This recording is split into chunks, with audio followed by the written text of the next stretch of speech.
All right, everyone. It has been 2 weeks since the last time we've had our good friend Jimmy Auffant with us. We're back with another exciting episode of From the Margins with James Auffant.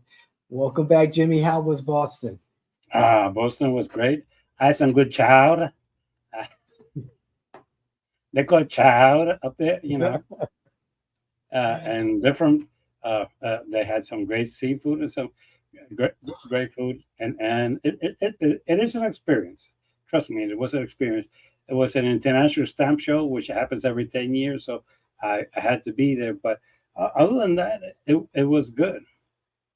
Excellent. I That's can't great. I've complain. never been to Boston, and I'd love to visit, especially for the seafood. And Yes, the people in Boston are weird. I love them to death, but they're weird. that's what I hear. Yeah, yeah. Maybe, They're maybe not so not, weird. they're not that friendly. Really. Yeah. By the way, Okay. I'm going to ask you a question that most people do not know the answer to. What's Which that, was sir? the last baseball team to integrate?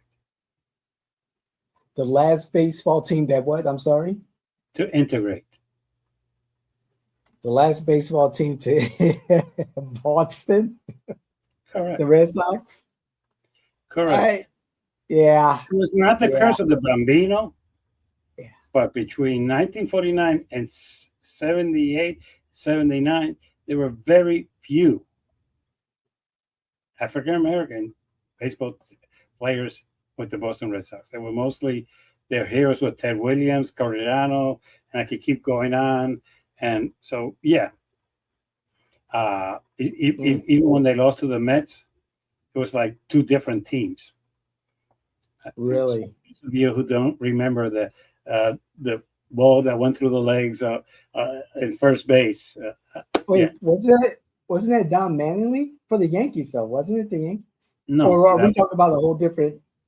yeah, no. When the Oh, okay. Mets met the Boston Red Sox, Oh, yeah. That was before my time. Before I could even understand baseball. Really? yeah. Ooh. So it is an interesting thing there. So some people call it the curse of the Bambino, some call the failure to.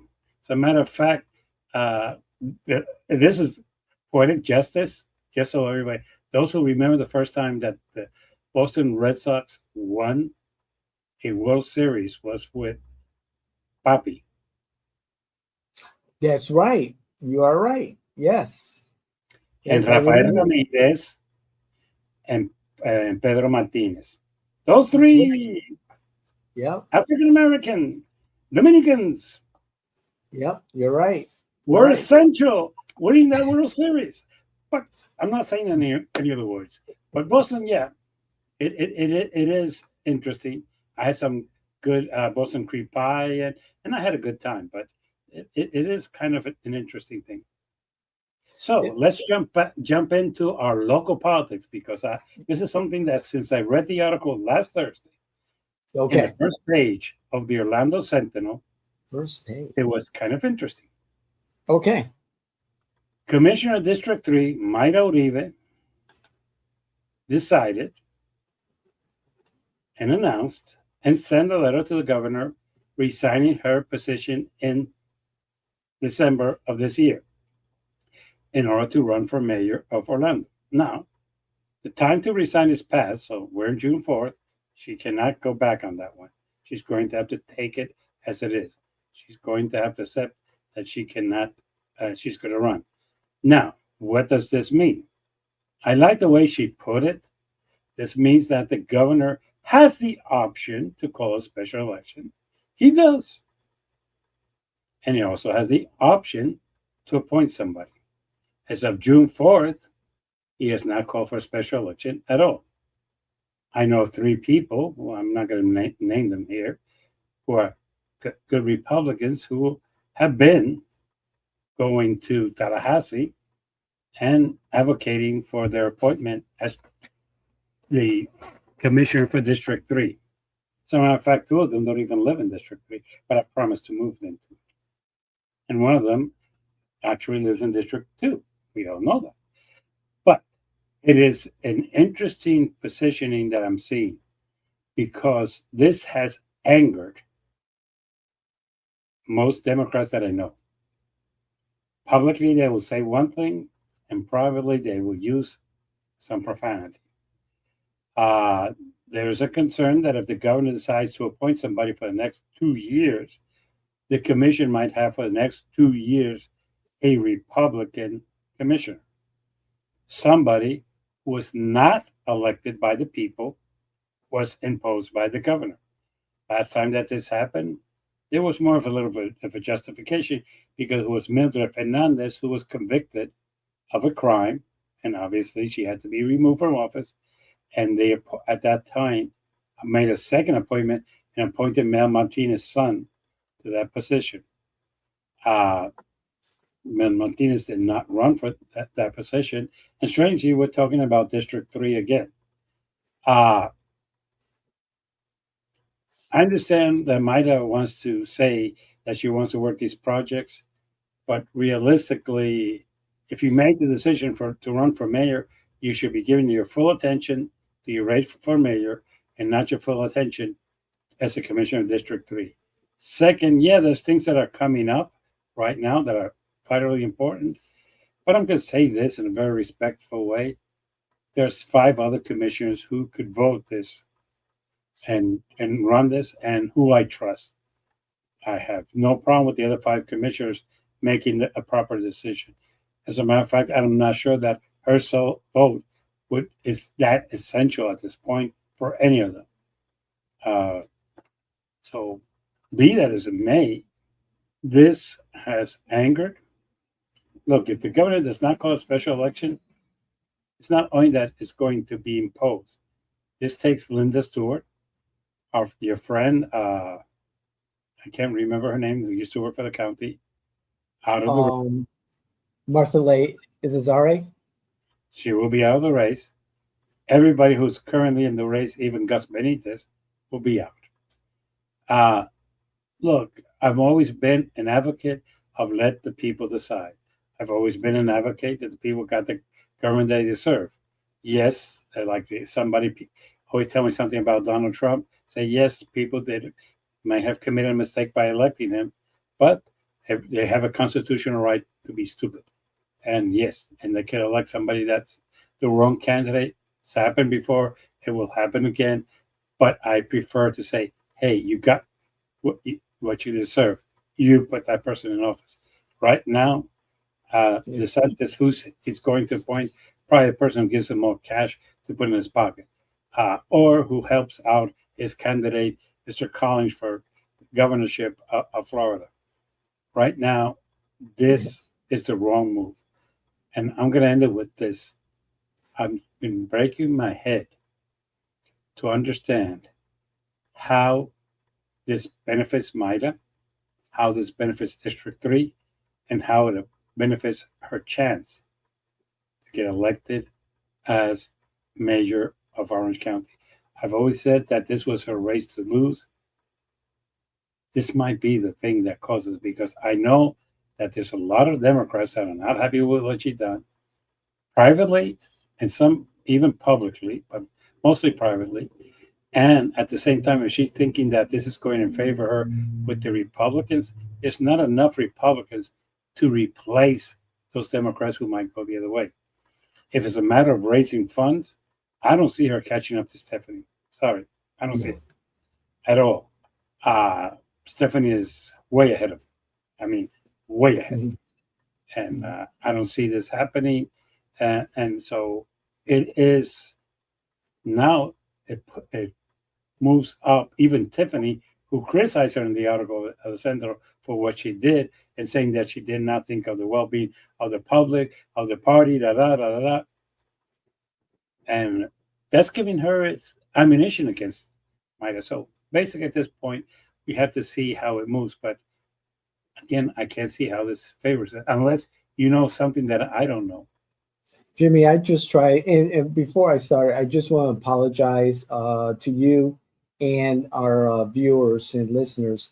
Every time I put you in solo mode so that, the cameras focus on you, we get a disruption and a delay. So I'm just going to keep the two views of yourself and me, so that we don't have that disruption. There's something wrong with the software, and I'll deal with that. But to answer your question, I've speculated. I try to put myself in her campaign manager's shoes or whoever is consulting with her, and try to see what the benefit is to why she's doing what she's doing. And one, we do know for a fact that she does portray herself as a Republican, depending on the audience that she's speaking to. That has been verified to me through my sources in the community. Second, we know that the Democratic electorate is going to be split among the Democratic candidates, despite this being a nonpartisan race.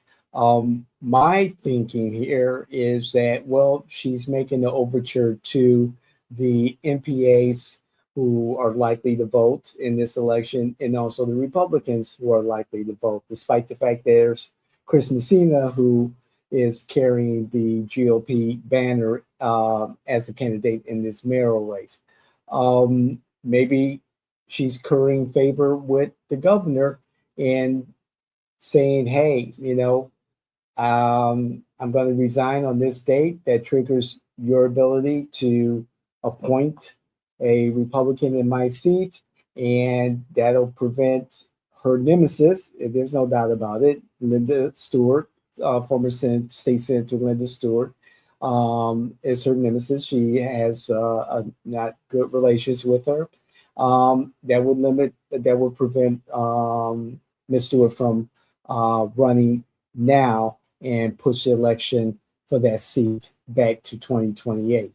So I'm trying to understand also, Jimmy, and I don't think the Democrats who are displeased, at least the ones who have publicly stated that they're displeased with her actions, were going to vote for her in the first place. Believe it or not.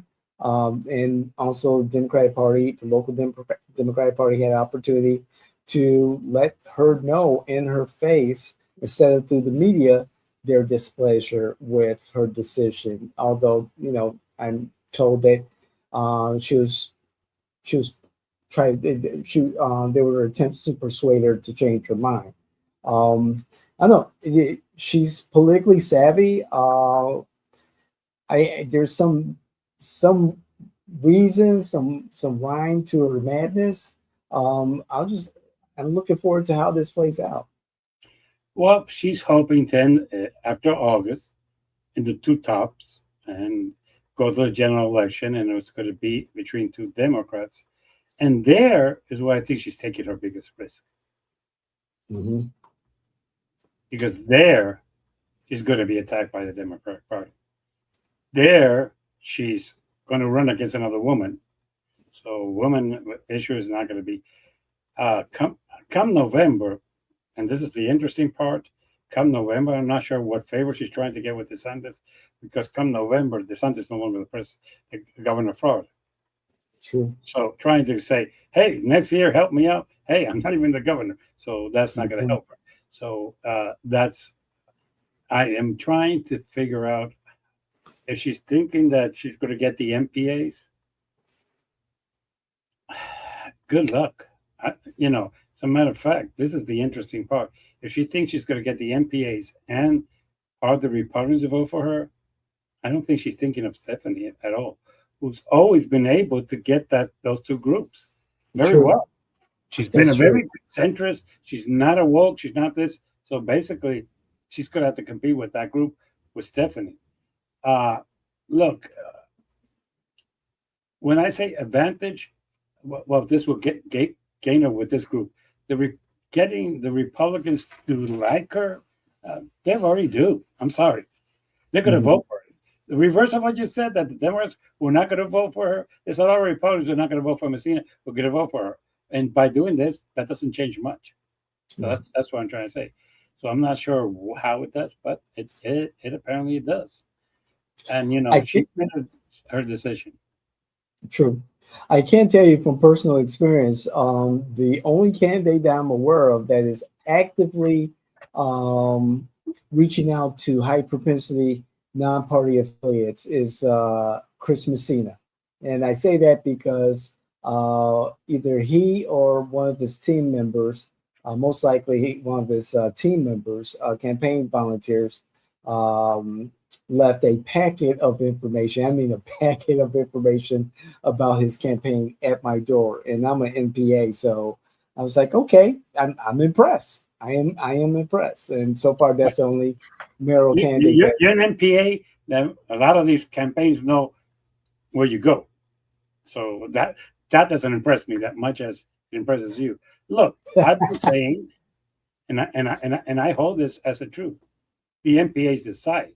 The problem here is that at the end of the day, if you have two Democratic candidates, and one of them happens to be Mayra Uribe, who most people in the Democratic Party consider a Dino. That's not something that I'm saying. It's something that you know and I know. And the Democratic Party decides to throw its power behind either Stephanie or Tiffany. That might be a problem for her.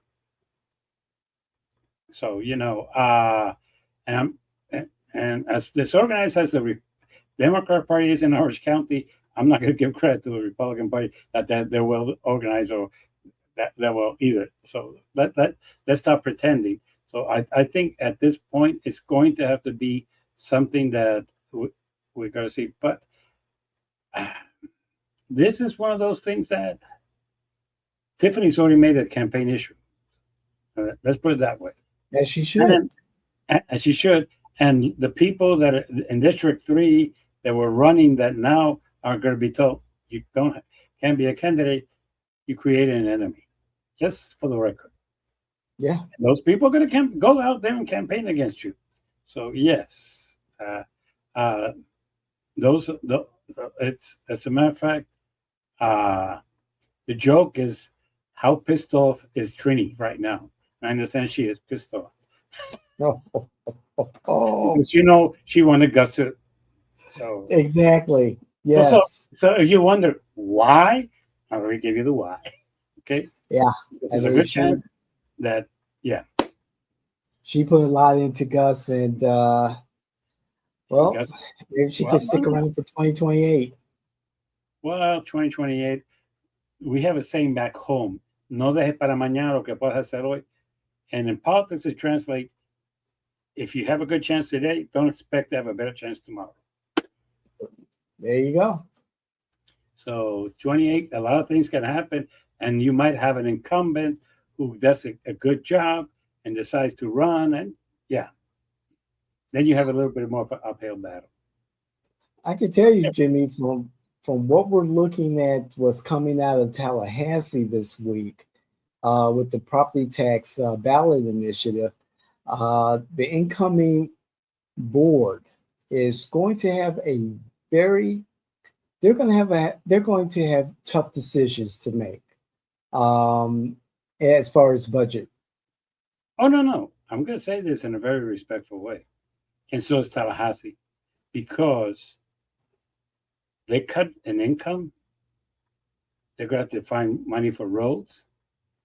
They're going to have to find money for schools. They're going to have to find money for a lot of things that they think, we're going to cut this. You're going to have to for animal control, for water control. I could keep on going. So, Tallahassee is thinking of, I want to win elections. Be prepared.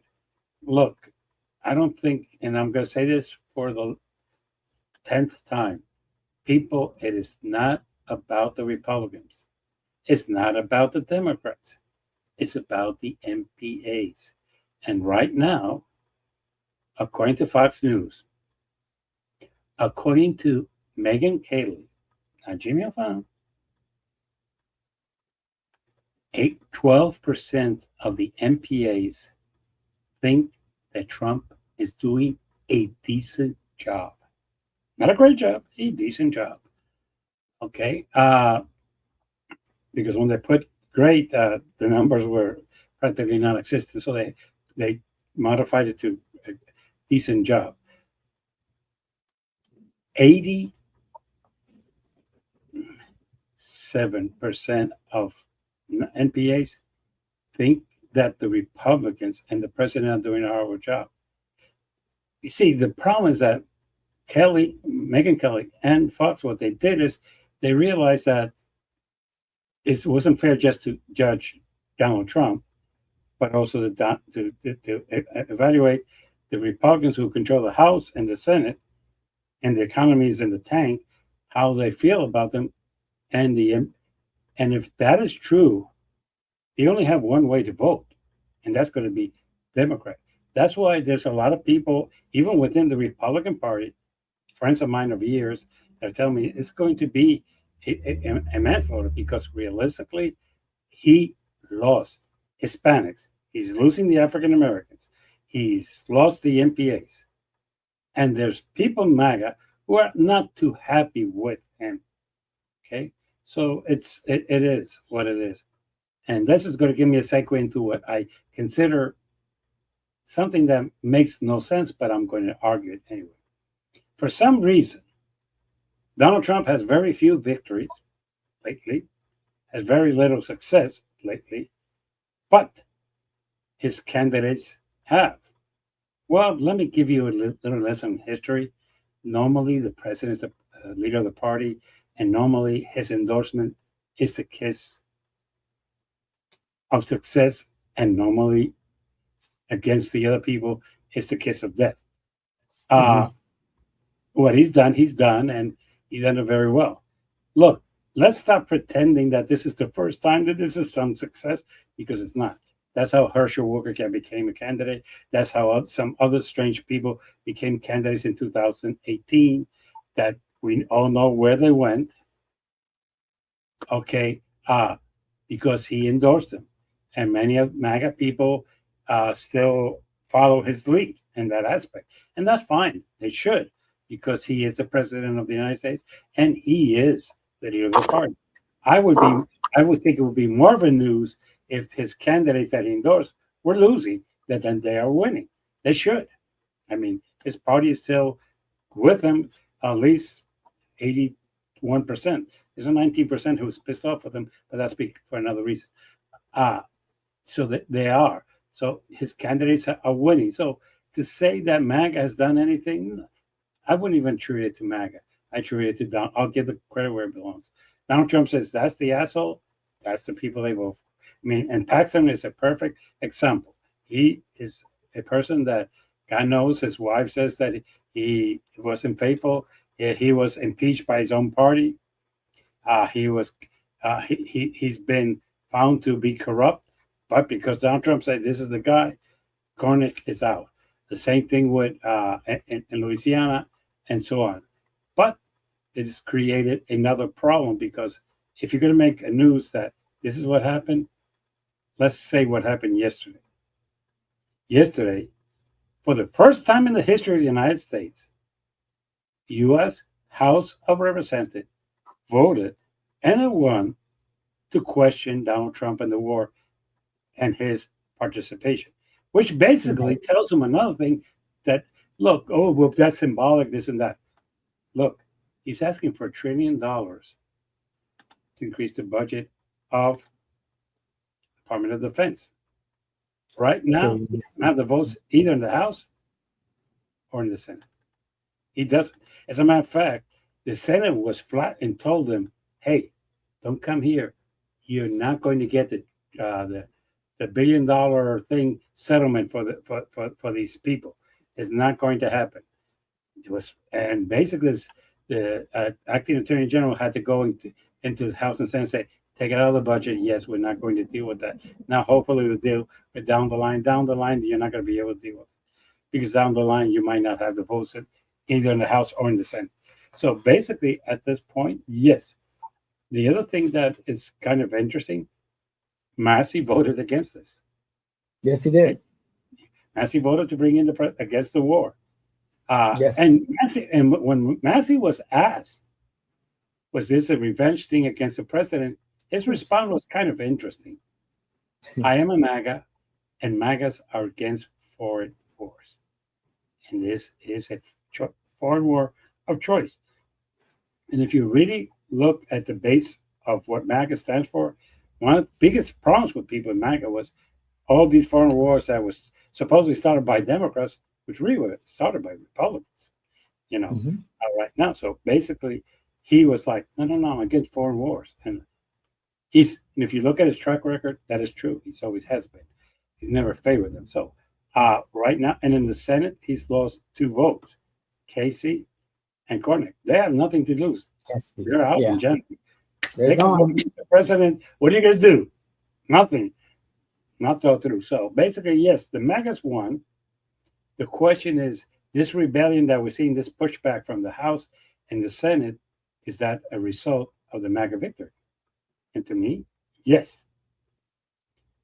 Sure. This is the problem that I have with Donald Trump and the people surrounding. I started this program by saying, how does this benefit MAGA? Okay. Yes. Okay.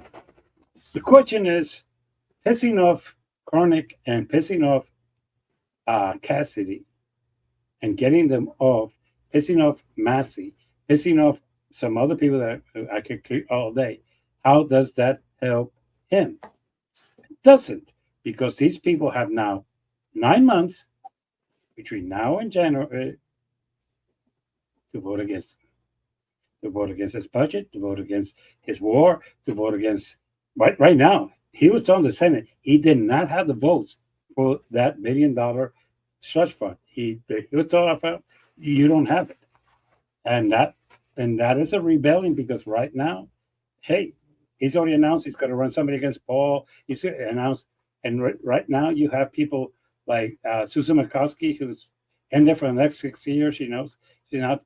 Collins of Maine knows that if she doesn't vote against him, she's not going to have a chance to win in Maine. So yeah, he needs to understand the consequences of him pushing out people and insulting people. The other thing he should have realized is that Tom Keene from New Jersey has been out sick for now 4 months. Yeah. And of the 3 votes, majority, that only gave him 2. That's right. And 4 of them, Republicans voted against it. He's out. So, how much these other Republicans are going to vote. And let me put it this way. The other 3 that, why would they do that? They've already announced they're not seeking re-election. Right. So when people talk to me, how is this going to go? I don't think that part was it. Did you get your candidates? Yes. Are your candidates going to win general elections? That's a good question.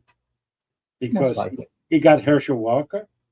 He got the other guy from Alabama also that was a judge who was crazy, Roy something. Oh, Roy. Oh man, Cone. I can't remember, but I know who you're talking about. Yeah, he's gone. That one lost. So the question is, will these people be strong enough? As a matter of fact, the guy in Louisiana right now is, highly questionable. But this is the thing that I don't think they're thinking of. These people are still thinking we have more Republicans than Democrats.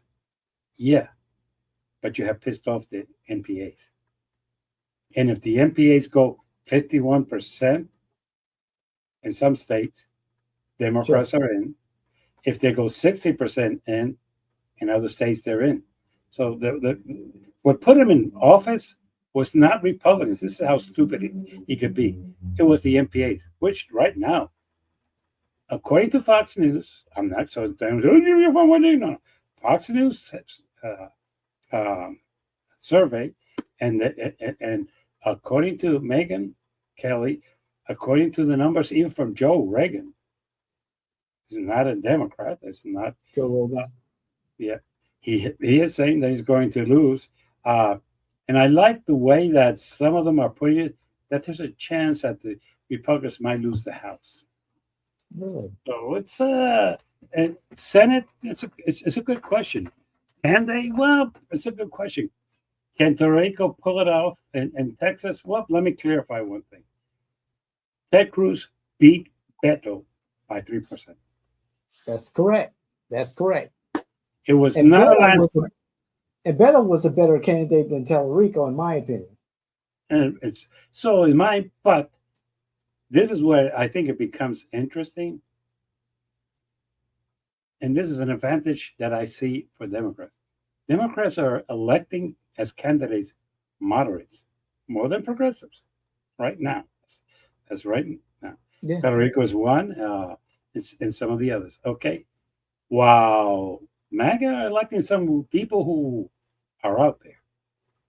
Paxton is definitely, I mean, he is MAGA to the max.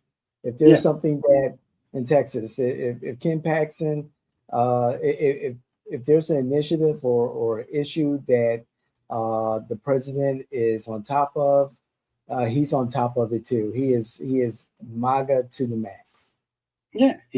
And he is cuckoo as cuckoo pops come. He's got his issues. There's no doubt about that. Oh, no, no, no, no. Because I love it when people say, well, he says he doesn't like beef. You really think that the people in Texas who are paying almost $4 a gallon of gas really care that he doesn't like beef? He was going to be the first person they've ever met in their life who's a vegetarian. Oh, give me a freaking break. If that's the best you could come with, oh, that he thinks that God could be a man or a woman. Bingo. If that's the best thing you could come up with, I could come up that you might claim that you believe in God, but you broke one of the commandments, according to your wife. Okay, so let's not claim to be that Christian. And you have stealing. That's another commandment that you're broken. So let's not be that thing. And by the way, he uses a lot of profanity. Yes. And it always amazes me. I'm a good Christian man. God damn it. Okay. The God damn it, I'm not sure about that one, but so are you still predicting that the Democrats would win the House after the midterms? Oh yes. Now it's no longer a prediction. Look, I don't see, and this is how I like to look at it politically, not so people who really know. Look, from the beginning, it is clear that the people in the White House do not know how to negotiate. First of all, they sent Vance, and he was set up for failure. There was no way that they were going to work out all the details of a peace agreement in 24 hours. That was never going to happen. It's never happened in the histories, and it didn't. Second, basically, you can't stay with there's a ceasefire when Israel is still bombarding Lebanon. And by the way, for the record, not me, but Donald Trump this week said that Netanyahu was crazy. That came out of his mouth. He went after Netanyahu. He went after Netanyahu, according to not Politico, but the other. I forgot the name. According to NBC, according to United Press, he referred to Netanyahu as crazy. Okay. Yeah. So I have been vindicated when all of you people say, "How can you attack Netanyahu?" That's one of the few things I agree with Donald J. Trump.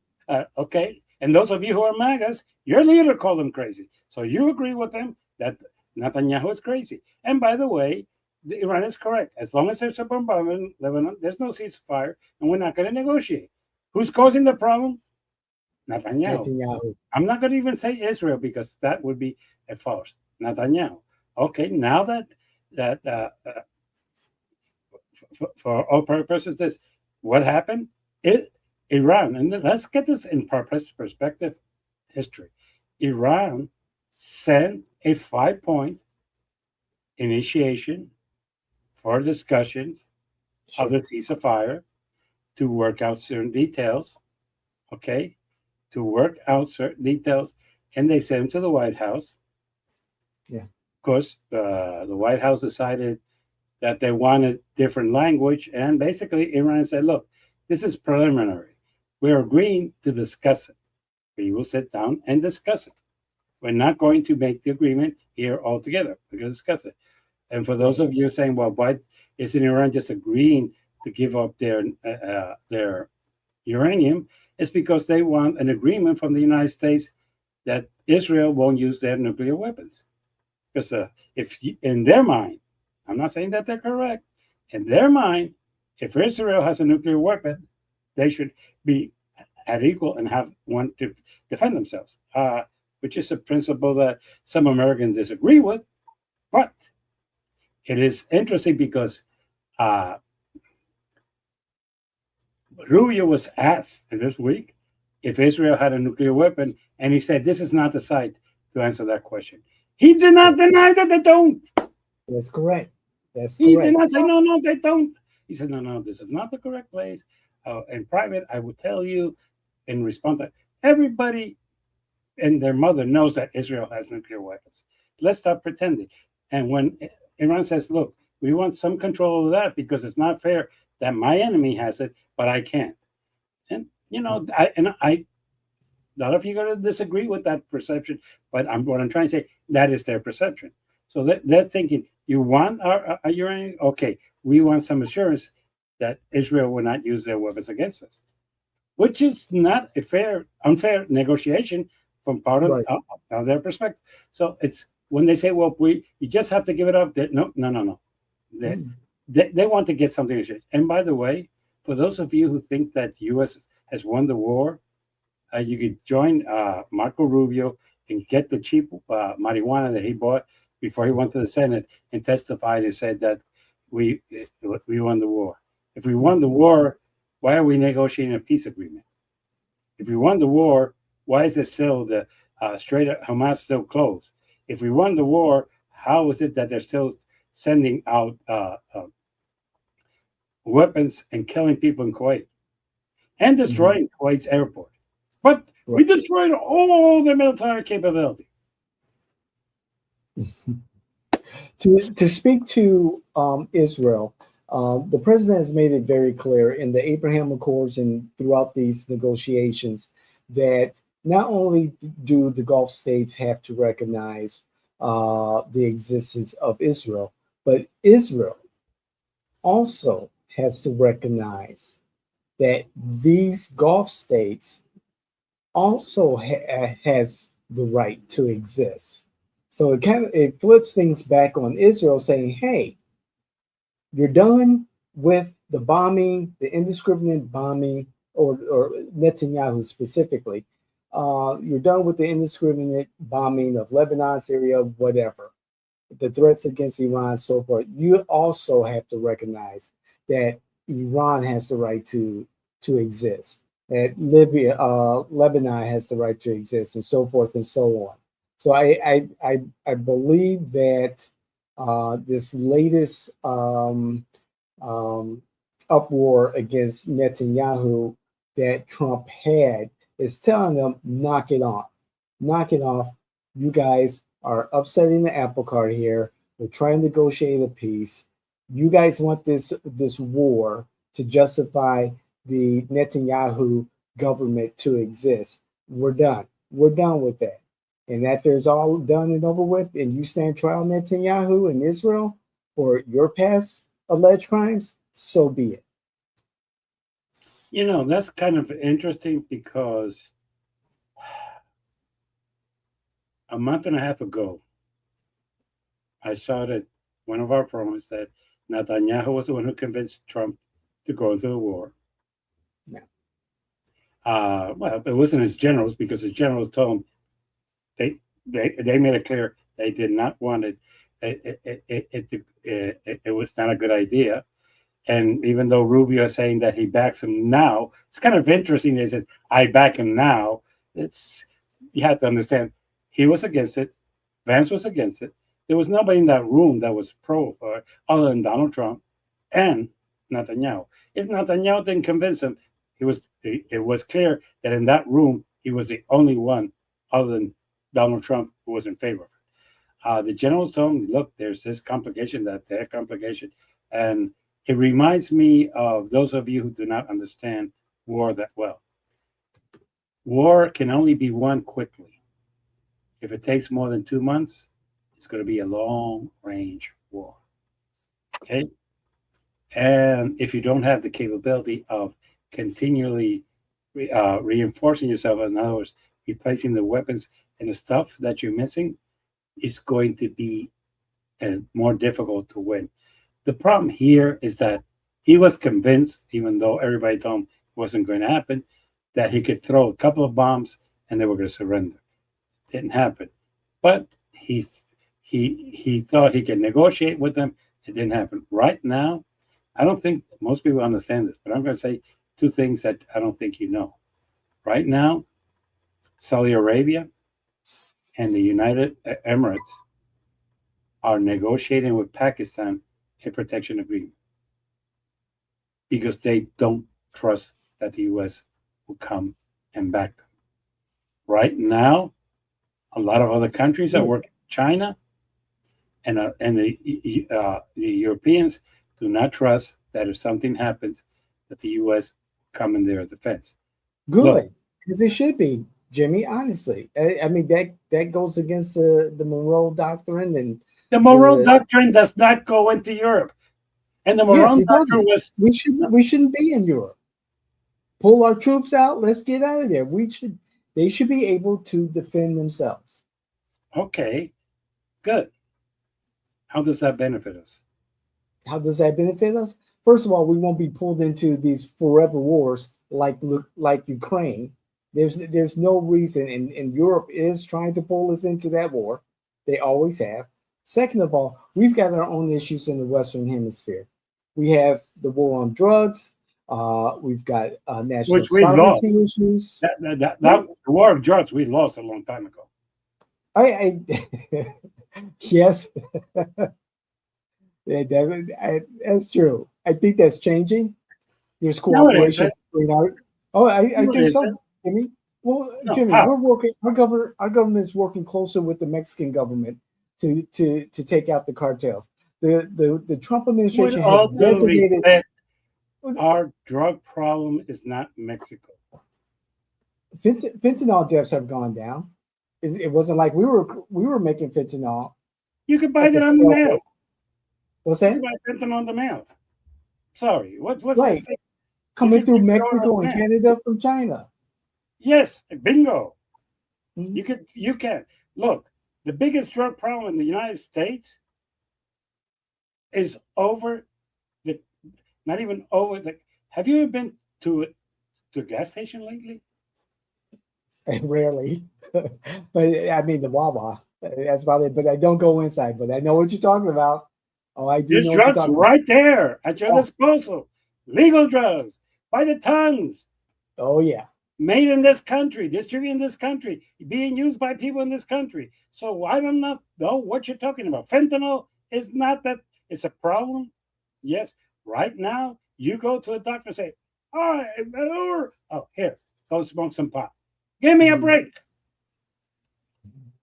Well, Jimmy, there's no denying that we were putting people in jail for years for having a little bit of pot. We were putting them in jail. Okay, crack cocaine. We put black people in jail because it was supposedly stronger. Bullshit. It was because it was a drug of preference of African Americans. So that's how we put it. The white executives who had the powder, those were okay. Let's go to the biggest drug problem that we had in the last 20 years is opiates. And who made them? A company here in the United States made billions and billions of dollars and was over. And doctors were over prescribing this. I had a hearing on Tuesday in which basically the judge would say, "But Mr. Auffant, your client is using marijuana." I say, "Yeah, judge, and it's prescribed by a doctor. What is your problem?" Doctors are prescribing marijuana. Doctors are prescribing opiates. Doctors are prescribing all these medications that have people addicted to. So, when people tell me the cartel, that's the bullshit of the right trying to sell us that we are put those down. Look, drugs are going to be in this country as long as there's a demand. And where there's a there's a will. So this thing that we're giving the impression that the numbers are down. Let me ask you a question. Are the numbers of overdoses down in this country? No. Are the number of drug addicts down in this country? No. Is it still a problem? Yes. You want to get high, go into your gas station. Hit the break and lose you. Go into your gas station. And you could get all these drugs that come from China. Legal. But Mhm. the problem is the Mexican because they speak Spanish. No, no, no, no, no. No, Stop no, that no. bullshit.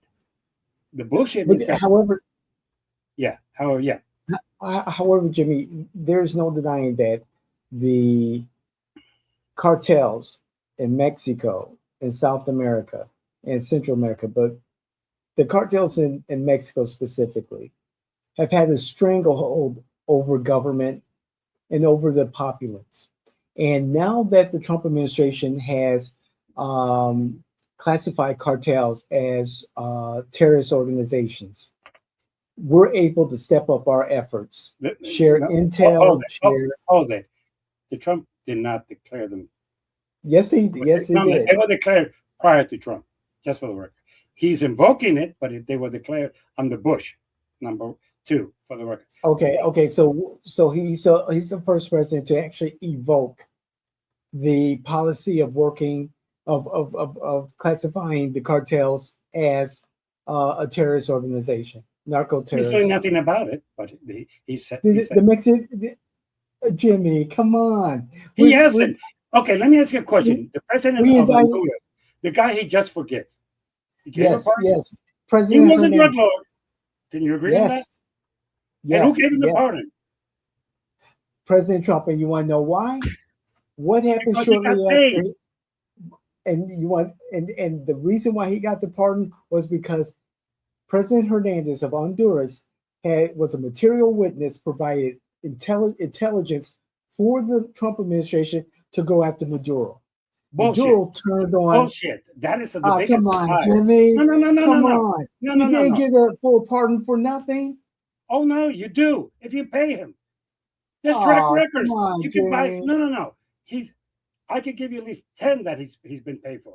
And the strangest thing is that when he pardoned the guy from Honduras and he was asked, what was his response? I don't know the guy, but somebody told me it would be a good idea.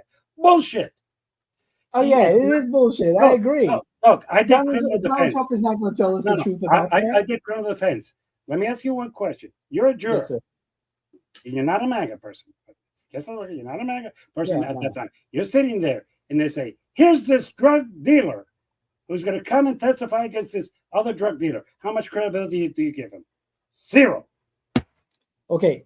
All right, Jimmy. If that drug dealer is, and we know that there are deals made all the time in the court of law. If that drug dealer is a former president of a country that laundered drugs and money into the United States and out of the United States and has intelligence, actionable intelligence that has been confirmed by our intelligence agencies and our military and our law That's not enforcement, going to enter into a he trial. holds much more That's not. credibility than the average Let Joe. me clarify to you. That's not going to enter into a trial because intelligence is not divulged. It is not.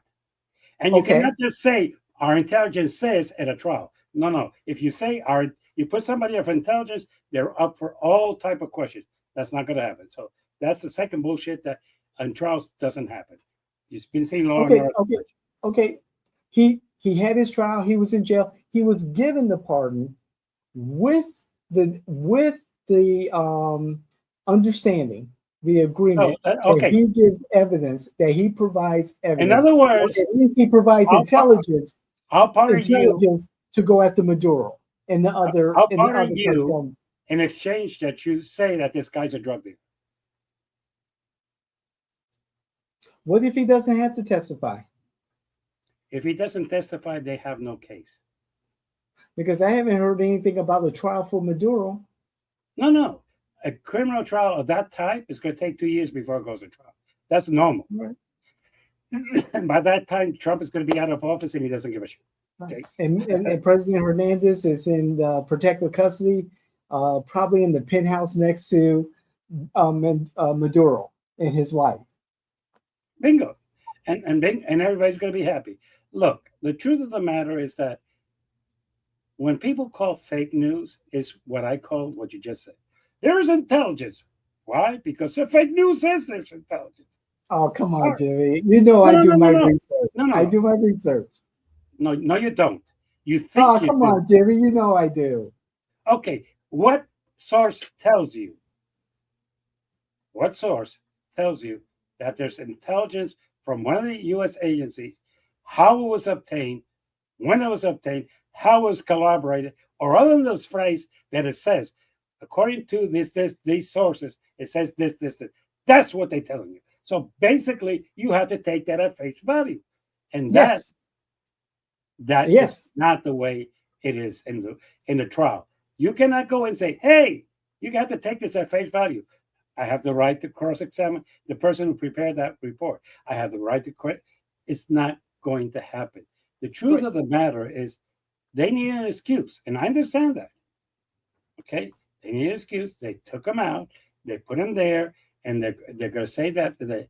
And it's like somebody says, he's in New York, and the drugs coming from South America have not dropped 1%.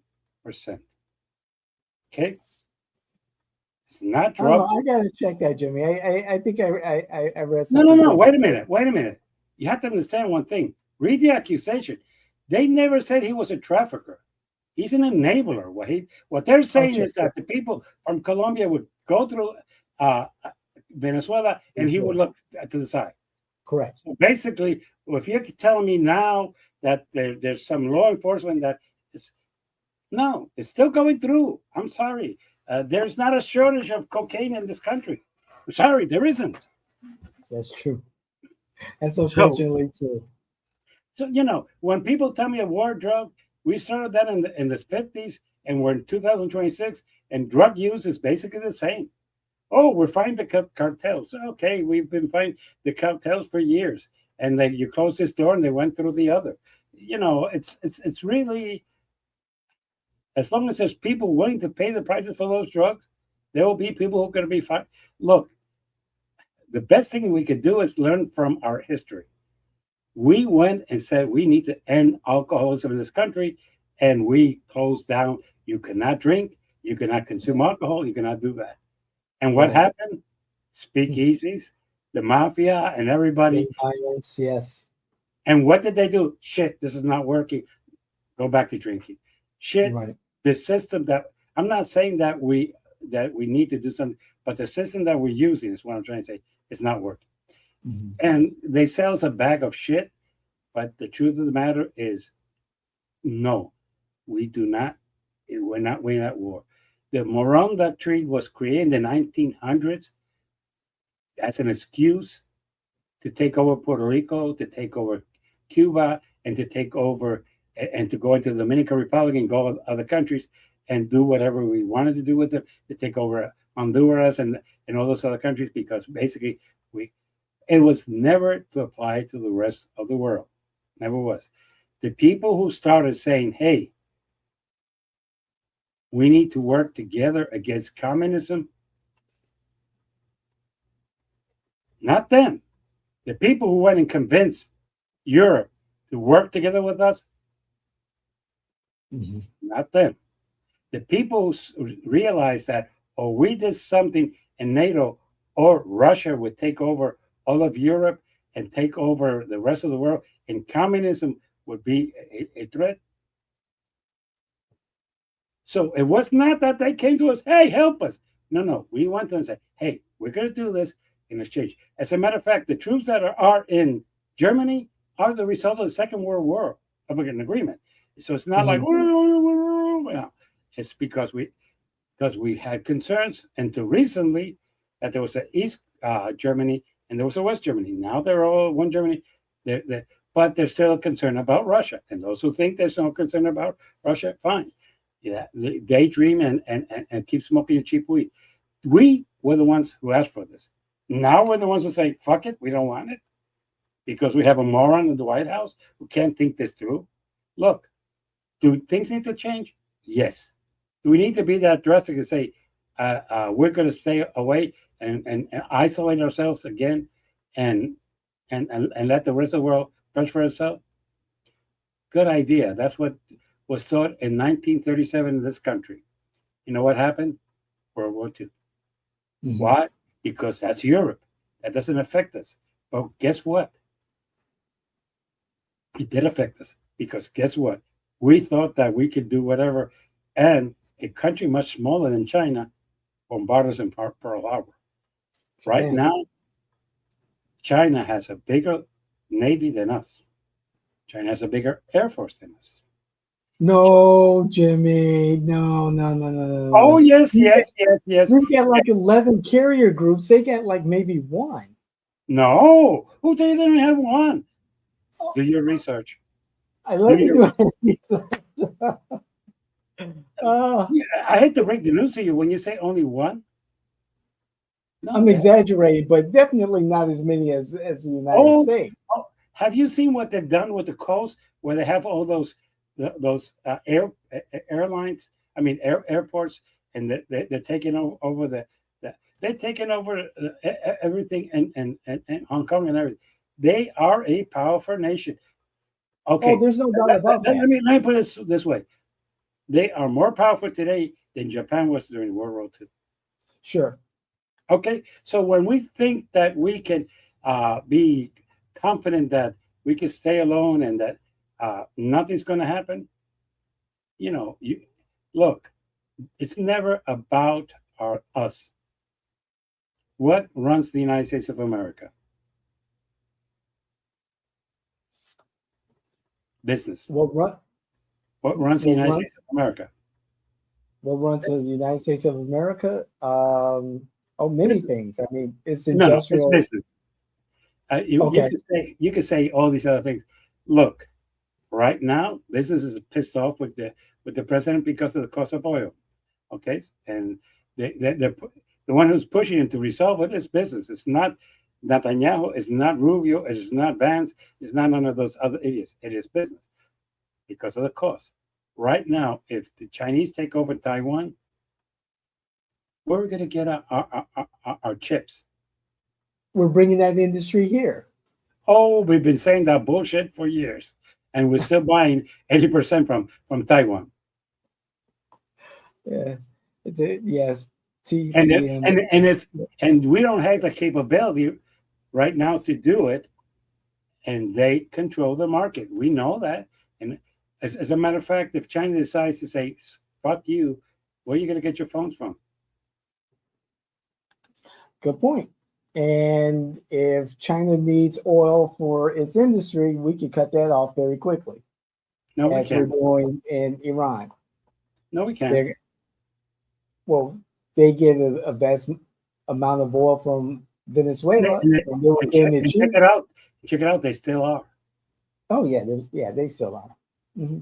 So I love it when you people say, And "Oh no, we they're can't." paying market value for it too. And that's fair. They've always paid market value for it. Iran's never given it to less than market value to anybody. That they've always paid for it. I What think they there were did, which was smarter than us, is that they realized how vulnerable they could be, and they filled up their reserves to the point that once we invaded Iran, their reserves went to the max. And I always wonder how they knew that and were able to do that, but our intelligence would never tell them that, and they don't have any way to check out what we're doing. because they were getting cheap oil from Venezuela, and we cut that off too. And now they're buying Venezuelan oil at fair market value. Uh, they have never depended that much from Venezuela. They've always depended more from Iran, Oh, which is Iran, close. yeah. They would do what they were doing is that they were doing some exchanges with Venezuela. They were sending weapons and stuff like that, and they would get the oil cheaper. It's not that they were not paying for market value. That's a lot of bullshit from the Trump administration. They would say, "Hey, I'll give you these 22 cannons, but I want to buy the petroleum this price." Yeah, and they worked that out. There was an exchange. I'm not what I'm trying to say. It wasn't that they were getting that with nothing in exchange. They were. And by the way, they were paying Maduro and Daisy under the table. So Yes, they were. Yes, they okay, were. so they were paying fair market value. The problem here is we have to realize this. In my opinion, we're in June 4th. Next week, in the following 2 weeks, the cost of oil is going to go up. As a matter of fact, yesterday it went up $5. The what do I call it? The barrel. was thinking Right. later, but it's not later. The barrel went up $5, and it's supposed to go up further down next week because there's been no agreement. But let's get to the point that everybody's suspecting. Since we don't have too many comments this week, I'm going to go directly into the fuck up of the week for both parties. All right, here we go. Let's start with the fuck up of the week in the Democrats in California. What the fuck were you thinking to do an open candidacy for the governor? You have a Mr. Hilton who's a multimillionaire, paid for his campaign out of his pocket. I think spent something like $31 million and became the number one. Granted, I know what you're counting on. Becerra will be number two. It will be a race between a Democrat and a Republican, and the Republican will have no chance, and Becerra will be your next governor. I understand, but it should never have happened. You should don't need to be that democratic. Don't do it. Just let the primaries be like they've always been. Closed primaries for the Republicans, closed primaries for the Democrats. The MPAs, if they want to vote in primaries, register either Democrat or Republican, or don't vote. I'm sorry. If you can't commit to a party, it's like saying I want to go out with this woman, but I won't commit. It's not going to happen. So that is the fuck up of the week for the Democrats. Republicans. Some of you might disagree with me that this is not a fuck up, that this is something good. Fuck up was you think you won the primaries. You think that MAGA did a great job. The president got 100 from 100. Normally, if you take all the presidents that I can remember from Johnson to present, when a president, as the president of his party, backed a candidate, that candidate won the primaries. So what Donald Trump is doing as president of the party, backing a candidate, and that candidate winning, I'm not sure why you feel that's such a great thing. He should, or she should, because she's backed by the office of the president of the party and of the president of the United States. So basically, why is it, look, that's no big deal. But what is interesting is the consequence of this. You lost, for the first time in the history of this country, a vote to rebook the war in Iran. In the U.S. House, which you had a majority of 3, but since Tom Keene is out sick, you have a majority of 2. But then you had 3 people who are not seeking re-election: Tom Burns from Michigan, Fitzgerald from Pennsylvania, and Robinson from Ohio, who basically said, hey, we're out of here. We don't give a shit. And, of course, our dear friend, Mr. Massey from Kentucky, who the party spent $15 million to take out. It's kind of expensive for a primary, but you wanted him out. Now you have him voting against you. You have, for the first time, the Senate saying to the president, no, we're not going to go along with your slush fund. And no, we're not going to be removing it from the budget, to the point that the acting attorney general had to say, we gave up on it, we're not going any place. Right now, you need to do something, because you have an approval of 12% among MPAs. You have an approval of 78 among Republicans. That's 22. That's 22. You should have higher than that. And Democrats are killing it. Every time there's a special election between a Republican and a Democrat, it's not even close. But you're still thinking that Donald Trump is going to pull this off. Well, I always play lottery with the hope that I'm going to win. I never do, but I always have the hope that I'm going to win. I always hope that I'm going to win $5 million and I'm going to be able to retire. But it's shit. It doesn't happen. Hope is eternal. but doesn't win elections. As a matter of fact, there's two people here who run campaigns and would never tell a candidate to count on hope as a factor to win. That they need to work the voters, they need to work the people, and make sure that the people are hearing what they want to hear. And now that you have decided to challenge Donald Trump and say, no, this is not going to be a slush fund, and yes, we're going to bring you in here to explain the Iran war, it's going to be interesting. And for the first time, you're going to have more votes that are going to be interesting. But people, you need to do something. The cost of living is high. I don't care what truth lie puts out there of 2%. We all know better than that. It's higher than 2%. And for the record, the cost of gasoline since February 29th, when we started this war, is up. Is up alone 82%. So I don't understand how with one steering that moves our food, moves our furniture, moves our goods, moves our car, is that high, but inflation is only up 2%. No economist would even respect that, but that's good. The truth of the matter is that you need to find something, because people are using this. They're not going to truth inflation and say, oh, truth inflation says 2%. I'll believe that. No. They see with their eyes that things are bad. And if the Republican Party doesn't do something quick, come November, people are going to have still fresh in their memories paying $4 and $5 a gallon for gasoline.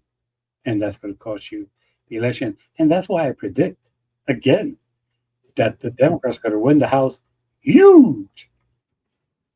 Huge. All right, we got this recorded, Jimmy. We got this recorded. And I'll bet you that the Republicans keep the House and the Senate. And the bet would be dinner. Seafood. Oh. Ooh, good. I know a very expensive restaurant. Thank you. I think we have the same one in mind. Okay. So with that in mind, we'll see you next week. Remember, always call, comment, like, dislike, make your comments. Lately, you haven't commented that much. Comment. Even if it's something that you think that I'm wrong, comment. I'll be more than glad to respond. With that, I will see you all. Take care and have a great weekend. Thank you, Jimmy. We'll talk to you soon. Talk to you soon.